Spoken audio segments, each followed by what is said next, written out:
حضرت عبیداللہ بن اکراش بن زویب اپنے والد محترم اکراش کے حوالے سے بیان فرماتے ہیں کہ وہ فرماتے تھے کہ مجھے مرہ بن عبید نے جب اپنے مالوں کا صدقہ دے کر رسول اللہ صلی اللہ علیہ وسلم کے پاس بھیجا، یعنی کہ یہ مہمان بن کر جا رہے ہیں صدقات لے کر، تو جب یہ مدینہ شریف میں پہنچے تو فرماتے ہیں کہ میں نے رسول اللہ صلی اللہ علیہ وسلم کو اس حالت میں پایا کہ آپ کے ارد گرد مہاجرین اور انصار جماعت تھے۔ تو میں رسول اللہ صلی اللہ علیہ وسلم کے سامنے حاضر ہوا اور وہ اونٹ پیش کر دیے، گویا کہ وہ اونٹ عرتا کی خبریں تھے، یعنی کہ بہت عالی قسم کے اونٹ تھے۔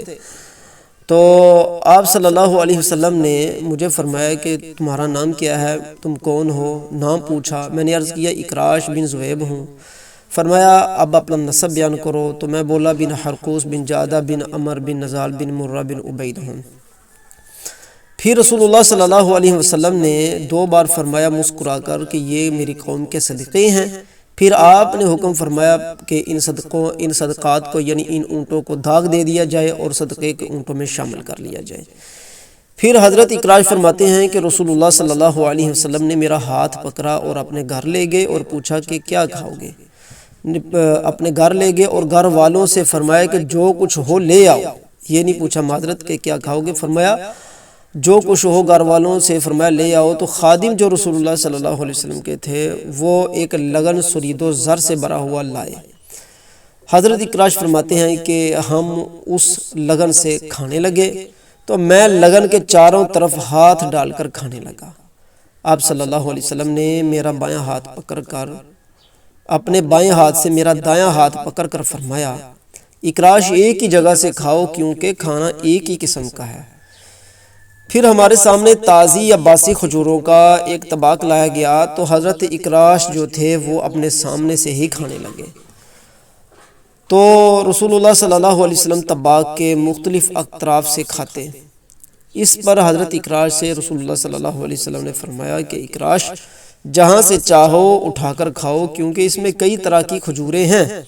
پھر ہمارے پاس پانی لایا گیا، آپ صلی اللہ علیہ وسلم نے اپنا ہاتھ اس پانی سے دھویا اور اپنے ہاتھ کو چہرے، سر اور بازوؤں سے پونچھ لیا، یعنی مسح کیا، پونچھ لیا، اور فرمایا اکراش آگ سے پکی ہوئی چیزوں کے کھانے کے بعد یہی وضو ہے، یعنی کہ یہ کھانے کا وضو ہے۔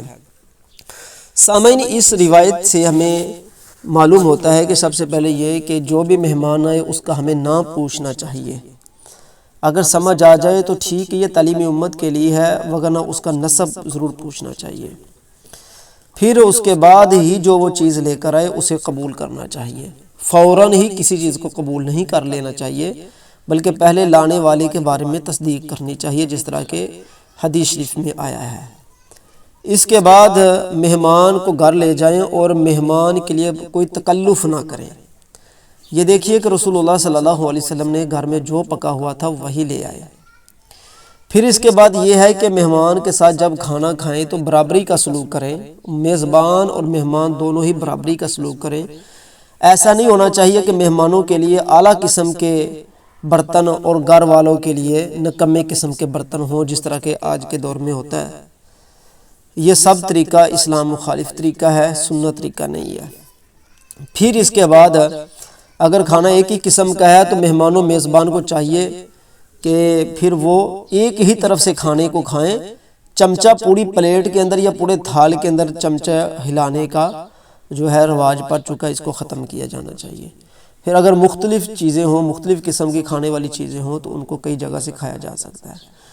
اگر رسول اللہ صلی اللہ علیہ وسلم چاہتے تو چمچہ استعمال کر سکتے تھے، لیکن رسول اللہ صلی اللہ علیہ وسلم دائیں ہاتھ سے کھانا فرماتے، تو اس طرح صحابہ بھی کرتے۔